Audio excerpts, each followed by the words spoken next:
Dakika 3 zitatosha. Nyingi sana. Assalamu alaikum wa rahmatullahi wa barakatuh. Awali yote nimshukuru Mwenyezi Mungu mtukufu kwa kutuwezesha kutukusanya katika tukio kama hili ambalo ni la kipekee sana. Sio kazi rahisi kwa wengi tuliokutana hapa kuweza kukutana kwa mara moja. Labda huu ni msiba. Tena msiba wenyewe wewe wa mtu maarufu sana katika jamii yetu ya Uislamu au jamii ya watu wa Tanga. Yeyote aliyefanya juhudi ya kutukusanya hapa tunamshukuru na kumpongeza, na kama ni thawabu kwa ajili ya mwezi wa Ramadhani basi Mwenyezi Mungu amzidishie nyingi sana. Tukio letu la leo linatukumbusha tukio ambalo kwa muda mrefu hatukuwahi kulifanya. Tupo mwezi wa 3 ambao miaka 3 nyuma tulifikwa na jambo ambalo lilikatisha kukutana kwetu kama hivi.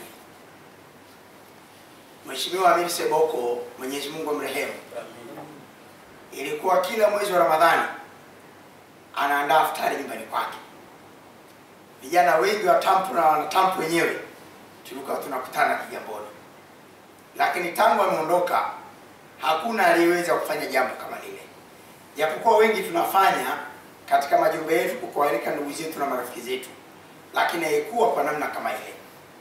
Leo tupo katika mwezi wa 3 ambao Mwenyezi Mungu alimchukua Seboko. Si mwezi wa 3? Tupo mwezi wa 3, mwezi ambao Mwenyezi Mungu mwaka ule ndio alimchukua Seboko. Kama sio mambo yetu ya maingiliano katika dini na nini na mambo kuchafuka, sasa hivi tulikuwa kwenye maandalizi ya dua kubwa ya kumwombea shekhe wetu. Namshukuru Mheshimiwa Mili kwa kuweza kutukusanya katika shughuli kama hiyo. Sasa nije kuchangia katika mada. Mada hizi mbili zina uhusiano mkubwa sana. Ukifuatilia vizuri, yako mambo ambayo Waislamu hawayasikii wala wayapati katika misikiti yao kipindi chote cha Ramadhani. Chukua ratiba zote za mashaikh. Watu wengi wanazungumza masuala mbalimbali ya Ramadhani, lakini wazungumzie kile alichokuwa anazungumzia Chegula na alichokuwa anazungumzia Sheikh. Sisi walimu wa Islamic knowledge tunakiweka katika topic ya falsafa ya funga Ramadhani ambayo haijulikani kwa Waislamu wa kawaida isipokuwa kwa Waislamu wale ambao wana viwango vya juu vya elimu. Lengo la funga limeelezwa katika aya ya kwanza iliyotaka tufunge. Enyi mlioamini, mmefaradhishiwa funga Ramadhani kama alivyofaradhishiwa waliokuwepo kabla yenu, ili mpate kuwa wacha Mungu. La'allakum tattaqun.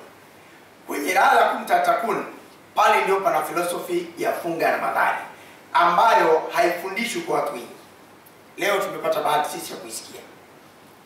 Tunapofanya analysis ya kwa nini wengi wanaofunga wafikii lengo la funga, ziko sababu 5, lakini mmoja wapo, wengi wanaofunga hawalijui lengo la funga. Na sababu nyingine anasema wengi wanaofunga wanafunga kwa ajili ya kupata thawabu, wakati sio kweli. Lakini msikitini ukizungumza hivi kwamba kufunga sio lengo lake kupata thawabu, sijui kama utatoka pale msikitini. Kwa sababu mashaikh wote wanahubiri kupata thawabu kupitia funga Ramadhani, wakati kumbe kwa mujibu wa falsafa ya funga utapata hizo thawabu baada ya kulifikia lengo la funga Ramadhani. Nini madhara ya watu kufunga kwa dhana ya kupata thawabu? Ni hivi, mtu anaona ameshapata thawabu za kutosha, alafu sasa anaanza kuishi maisha nje ya ule mlengo ambao Mwenyezi Mungu aliutaka, la'allakum tattaqun, akiamini kwamba mwakani atatafuta thawabu zingine. Sasa hizi mada zetu mbili kama tutazizingatia vizuri, zina uwezo mkubwa wa kuibadili Tampu na kuibadili jamii ya Kiislamu. Kwenye mada ya shekhe alikuwa anazungumzia swala la kiamu laili na athari yake. Shekhe mwenyewe tu maisha yake alivyo ni mada ya kutosha kabisa kutufundisha juu ya Mungu. Tunajua vizuri Waislamu kadri anavyoongezeka kupata elimu, kupata mali, kupata madaraka, kiwango cha kukataa Uislamu wake kinakuwa kikubwa sana, na ndivyo kiwango cha aibu juu ya Uislamu wake kinakuwa kikubwa sana. Shekhe wetu hapa ni profesa, nafikiri nafahamu muda mrefu, lakini unaambiwa imamu msaidizi. Profesa ni imamu msaidizi wakati yuko mwalimu mkuu wa shule ya msingi, hata kwenda msikitini anaona aibu. Sio, mnaelewa vizuri? Shekhe wetu hapa amesema ana wake watatu, wakati kuna Muislamu akiwa na diploma tu kuongeza mke kwake inaonekana jambo la ajabu sana. Mtaeleka vipi? Mtaonekanaje? Ndio maana nikasema shekhe maisha yake tu ni mada. Nimefurahi sana kujua kwamba ndio mume wake Fatuma Manzi. Dada Fatuma Manzi ana kijiji chake kule Mtwara, ana shamba lake na madrasa zake, alishatukabidhi tampo tukiwa Mtwara, lakini sikuwahi kumuona. Nilipokuja Dar es Salaam tunafanya juhudi za kusaidia watoto katika mambo ya heri, amekuwa ni mtu wa mstari wa mbele wa kusaidia, lakini nimekuja kukutana naye siku moja tu.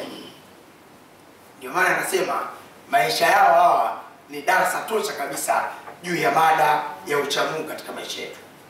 Sasa katika mada yake ya Kiamulaili katika mwezi wa Ramadhani, katika falsafa ya funga, mambo yanayomfanya mtu aendelee kuwa mcha Mungu baada ya funga Ramadhani, kwa sababu mambo yote tunayofanya kwenye Ramadhani sio kwamba ni mcha Mungu.